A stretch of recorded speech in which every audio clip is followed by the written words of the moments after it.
SARS-CoV-2 antigen test cassette 25 persons, individually packaged in aluminum 4 bags per person. It consists of plain film, absorbent paper, plastic backing and plastic template. Virus extraction solution with tube.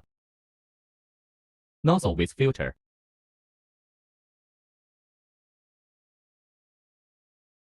Sterile swab. Instruction manual. Use the nasal swab provided in the cassette. Use a cotton swab to insert the left and right nostrils one by one. Wipe the inner wall of the nostril and rotate the cotton swab 3-4 times. Insert the swab into the extraction tube of the extraction buffer. Roll the swab at least 6 times while pressing the head against the bottom and side of the extraction tube.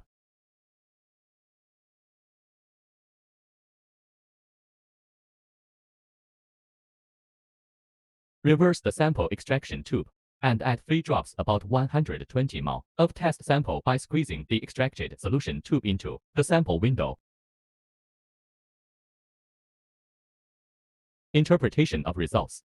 Negative. The presence of only control line C and no test line T within the result window indicates a negative result, or the antigen concentration may be lower than limit of detection. Interpret the test results in 15 minutes. Do not read results after 20 minutes.